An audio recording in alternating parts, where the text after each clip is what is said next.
Bonjour et bienvenue à cette nouvelle vidéo sur le coaching familial où on va s'intéresser à notre adolescent. Comprendre cet adolescent qui change, c'est plus notre bébé, il a grandi, c'est devenu une jeune fille ou un jeune homme et pourtant, ils ne sont pas encore complètement adultes.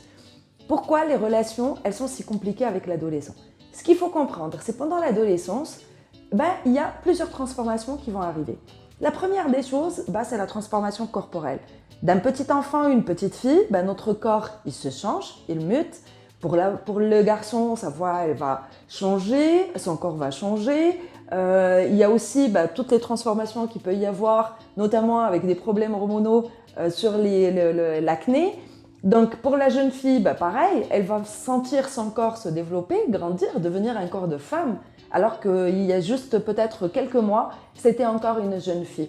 Toutes ces modifications qui vont arriver d'un seul coup comme ça, c'est pas évident à vivre. Ça perturbe notre jeune enfant, ça lui cause un vrai problème parce qu'il ne sait plus qui il est qu'il est toujours enfant, est-ce qu'il est adulte? Et puis ça va créer à l'intérieur, en fait, dans sa perception de lui-même, certaines modifications. Soit il va être fier de lui-même et il va se sentir beau, grand et ça y est, il est devenu un homme ou elle est devenue une femme. Soit à l'inverse, et ils vont devenir très timides par rapport à toutes ces transformations qui arrivent dans leur corps. Deuxième chose, c'est que quand on parle d'adolescents, c'est une poussée d'hormones qui va faire qu'ils vont avoir des pulsions sexuelles qui, des fois, risquent de faire peur. Surtout dans notre culture arabo-musulmane où des choses quand même, quand on parle de sexualité, ça reste très tabou, donc on a du mal à en parler avec nos parents.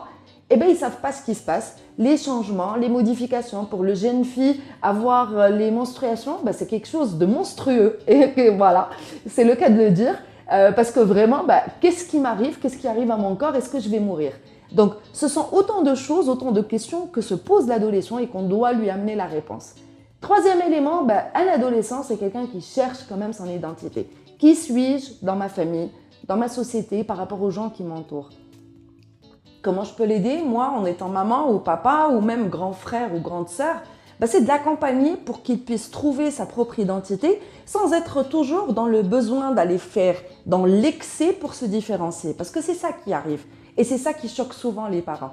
Parce que l'enfant, quand il grandit, il n'a pas envie de devenir monsieur ou madame lambda. Ils veulent devenir quelqu'un d'exceptionnel et d'être différent des autres. Donc, ils vont essayer de chercher des comportements et attitudes qu'ils vont adopter pour être différents. Et c'est là où ça va créer peut-être des problèmes avec les parents, d'où le quatrième point qui est aussi très important, c'est ce besoin de montrer qu'on a aussi beaucoup de valeur et surtout qu'on a du pouvoir sur notre propre vie. Et c'est ce qui va créer le conflit avec les parents. Imaginez un enfant, quand il avait 10 ans, 11 ans, on lui interdisait peut-être de rentrer à certaines heures. Et puis il arrive à 14-15 ans et on se comporte toujours avec lui de la même manière, comme si c'était toujours un petit enfant. Oui, pour le cadre. Mesdames et messieurs les parents qui êtes en train de m'écouter, mais le cadre, il s'adapte à l'âge de l'enfant. Mettons un cadre pour un enfant de 4-5 ans, un autre cadre plus large quand l'enfant va grandir et va avoir 10 ans. Mais quand il sera adolescent, mettez-lui un cadre encore plus large, laissez-le libre, ne serait-ce que de choisir ses vêtements, choisir ses distractions, choisir ses amis. Donc faites attention, ne créez pas le problème vous-même avec vos adolescents. Si vous avez aimé cette vidéo, cliquez sur like, suivez-nous et puis à d'autres prochaines vidéos sur comment se comporter en famille.